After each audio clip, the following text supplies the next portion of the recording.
Mail baldness जो होती है मीन्स जो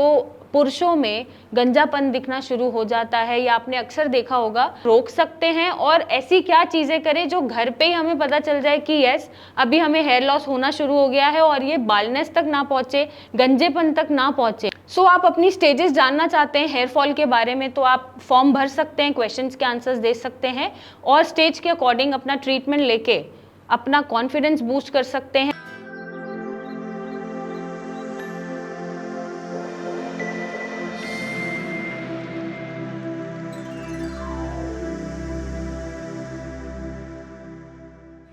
हेलो एंड नमस्कार एवरीवन। मेल बाल्डनेस जो होती है मीन्स जो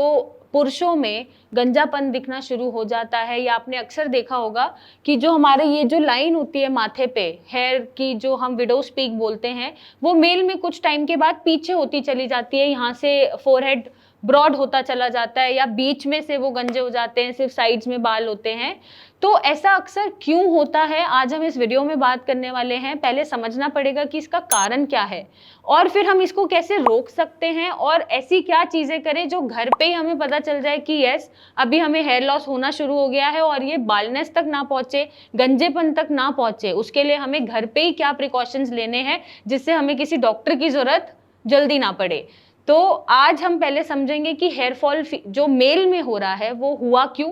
और उसके पीछे कारण क्या क्या हो सकते हैं। नंबर 1, ये जो सबसे बड़ा कारण होता है वो DHT एक डीहाइड्रोटेस्टोस्टेरोन हार्मोन होता है और ये हार्मोन ऐसा हार्मोन है जो रिस्पॉन्सिबल होता है मेल सेक्सुअल एक्टिविटीज को बिल्ड करने में या उनके ऑर्गन्स को बिल्ड करने में जब वो प्यूबर्टी की स्टेज पे होते हैं। प्यूबर्टी की एज अक्सर हमारी 11 इयर्स के बाद आ जाती है। जब आप नोटिस करते हैं कि आपकी दाढ़ी आने लग गई है या फिर आपकी आवाज़ भारी हो गई है या फिर आपका मेल रिप्रोडक्टिव ऑर्गन से डिस्चार्जेस होने शुरू हो गए हैं या आपके हार्मोन्स बनने शुरू हो गए हैं या चेंज होने शुरू हो गए हैं, आर्म पिट्स पे बाल आ गए हैं, तो ऐसे तरह के चेंजेस जब आपको देखने को मिलते हैं तो उसे हम प्यूबर्टी बोलते हैं और वो अक्सर 11 इयर्स ऑनवर्ड्स हमें देखने को मिल जाती है। अब डीहाइड्रोटेस्टोस्टेरोन इसमें इंपॉर्टेंट सिग्निफिकेंट रोल प्ले करता है जो इन सारे कैरेक्टरिस्टिक्स को बिल्ड करता है। प्यूबर्टी के टाइम पे टेस्टोस्टेरोन को भी बिल्ड करता है और भी एक्टिविटीज जो चेंज होती हैं उस उम्र में जिसको हम किशोरावस्था बोलते हैं, उसके लिए ये रिस्पॉन्सिबल है DHT। अब ये DHT जब ज़्यादा अमाउंट में सिक्रीट होने लग जाता है तो ये जो आपकी हेयर की साइकिल है उसको शॉर्ट कर देता है और हेयर डैमेज शुरू कर देता है जिसकी वजह से हेयर फॉल होना शुरू हो जाता है। और यही रीज़न होता है कि आपका जो ये माथे की लाइन है वो पीछे होती जा रही है, साइड से बाल उड़ते जा रहे हैं या बीच में से बाल उड़ते जा रहे हैं। तो ये जो एक की कॉज होता है, मैं बोलूँगी हेयर फॉल में मेल में ये बहुत ही की कॉज होता है और इसकी वजह से आपका हेयर फॉल या बाल्डनेस या गंजापन आना शुरू हो जाता है। सेकेंड रीज़न क्या हो सकता है कि आपकी फैमिली हिस्ट्री में ही बाल्डनेस रही हो सकता है आपके पापा भी बाल्ड हैं, मीन्स उनके सर पे बाल नहीं है या साइड में है या बहुत कम बाल हैं, या उनके दादाजी या उनके पापा, मतलब सो ऑन जनरेशन्स में आपने कभी देखा हो तो ये आपको फैमिली में भी देखने को मिल जाती है और ये जेनेटिकली ट्रांसफ़र हो जाता है। और कई बार ऐसा भी होता है कि 3 जनरेशन्स के बाद हेयर फॉल या बाल्डनेस दिखनी शुरू होती है। थर्ड रीज़न हो सकता है कि may be over use of dryer, wax जो भी हम लगा लेते हैं बालों को सेट वेट करने के लिए, जो स्प्रेज आते हैं या स्पाइक्स बनाने के लिए हम जितनी क्रीम्स यूज़ कर रहे हैं, या फिर हम बहुत ज़्यादा पोल्यूशन में जा रहे हैं बिना ढके। फॉर एग्जांपल नेक्स्ट ये भी हो सकता है कि हम बाइक चला रहे हैं, हेलमेट पहन रहे हैं और हमने बिना स्कार्फ के कवर करके डायरेक्ट टच में हेलमेट पहन लिया तो भी वो हेयर फॉल, वो घिस घिस के फॉलिकल हेयर फॉल में कन्वर्ट हो जाता है या हेयर लॉस में कन्वर्ट हो जाता है। और नेक्स्ट मे बी लास्ट हो सकता है कि कोई मेडिकल कंडीशन जुड़ी हुई हो, बहुत रेयर केसेस में, जैसे थायराइड डिसऑर्डर हो या आयरन की कमी हो या कोई न्यूट्रिएंट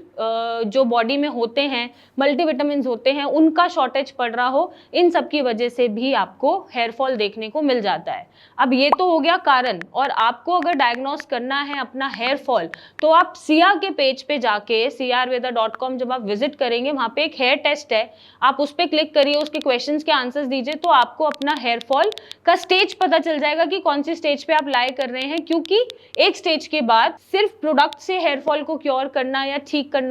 मुश्किल हो जाता है, उसके साथ आपको मेडिसिन लेना पड़ता है ताकि कोई मेडिकल कंडीशन है या फिर जो आपका DHT है, जो ज़्यादा सिक्रीट हो रहा है, उसको कंट्रोल करना पड़ेगा मेडिसिन खिला के। प्रोडक्ट सिर्फ आपको भारी आराम देंगे, जैसे ऑयलिंग करेंगे तो ड्राइनेस नहीं होगी, या हेयर डैमेज हो रहा है, जो थिनिंग हो रही है वो नहीं होगी, ब्रेकेज नहीं होगी, बट अंदर से अगर DHT ज़्यादा है उसको कंट्रोल करने के लिए दवा की ज़रूरत पड़ेगी, कोई मेडिकल डिसऑर्डर है उसको आपको कंट्रोल करने के लिए दवा की ज़रूरत पड़ेगी। तो वो स्टेजेस के हिसाब से डिसाइड होता है, और जब आप अपना हेयर टेस्ट देंगे तो वहाँ पर स्टेज आएगी और उस हिसाब से आप ट्रीटमेंट लेंगे तो आपको असर बहुत अच्छा दिखेगा, और शायद किसी महंगी कंसल्टेशंस की ज़रूरत नहीं पड़ेगी, और मोर ओवर आप सोसाइटी में एम्बैरेस फील नहीं करेंगे कि मैं गंजा दिख रहा हूं और मेरी पर्सनालिटी डाउन हो रही है। तो ये कॉन्फिडेंस आप बूस्ट कर पाएंगे। अब हम बात करते हैं कि घर पे बैठ के अगर हेयर फॉल होना शुरू हो गया है तो आपको क्या चेंजेस करने हैं जिसकी वजह से हेयर फॉल आपका कंट्रोल हो जाए,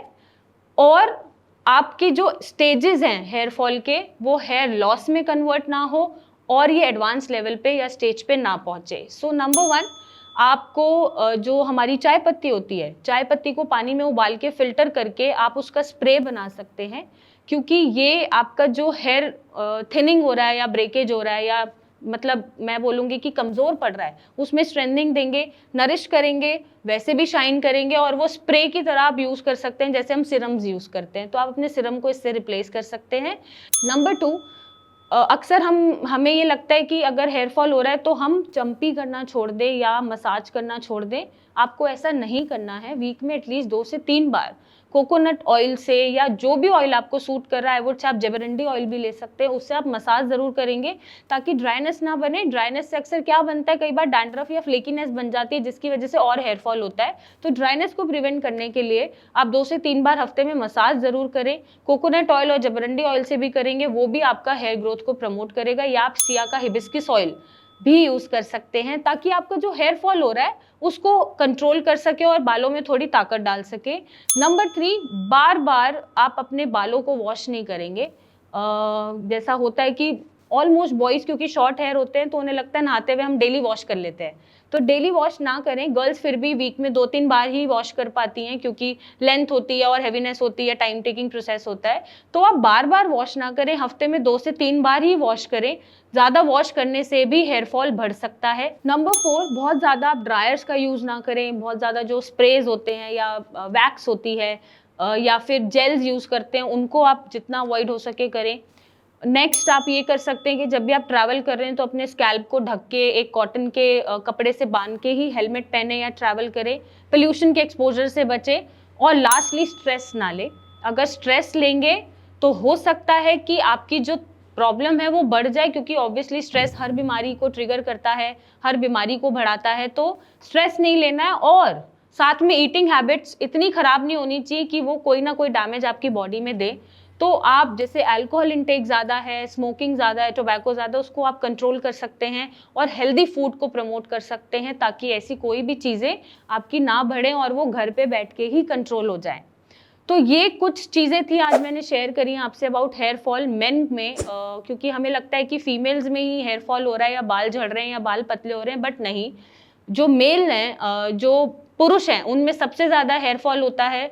बालनेस आती है, उम्र से पहले ही वो गंजे भी हो जाते हैं और इसके बारे में कोई डिस्कस नहीं करता। बट इट्स हाई टाइम कि अब हम उनको भी इक्वल इंपॉर्टेंस दें, फीमेल्स के साथ इक्वली प्लेस करें और उनकी समस्याओं को भी खुल के डिस्कस करें और उन्हें उतना ही कॉन्फिडेंस दें जितना फीमेल को हम देते हैं, या उनकी भी ब्यूटी और स्किन को उतना ही प्रमोट करें जितना हम फीमेल को प्रमोट करते हैं। सो आप अपनी स्टेजेस जानना चाहते हैं हेयर फॉल के बारे में तो आप फॉर्म भर सकते हैं, क्वेश्चंस के आंसर्स दे सकते हैं और स्टेज के अकॉर्डिंग अपना ट्रीटमेंट लेके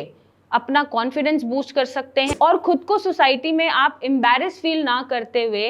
सबके समान समझ सकते हैं। तो ये कोई एम्बैरेसमेंट की चीज़ नहीं है कि हेयर फॉल हो रहा है या आप गंजे हैं तो आप लोगों के सामने जा नहीं सकते या फिजिकल अपीयरेंस नहीं दे सकते, या लोग आपका मजाक उड़ाएंगे। लोगों का काम है वो किसी भी चीज़ पे, किसी परफेक्शन से भी कोई चीज़ हो रही है, बहुत अच्छी भी चीज़ हो रही है, वो उस पर भी मजाक उड़ाएंगे। सो उनको अवॉइड करते हुए बस आप अपने ऊपर ध्यान दीजिए, अपना कॉन्फिडेंस अपने साथ रखिए, बाकी आप ट्रीटमेंट से अपनी प्रॉब्लम्स को सॉल्व कर सकते हैं। Till then take care, stay beautiful.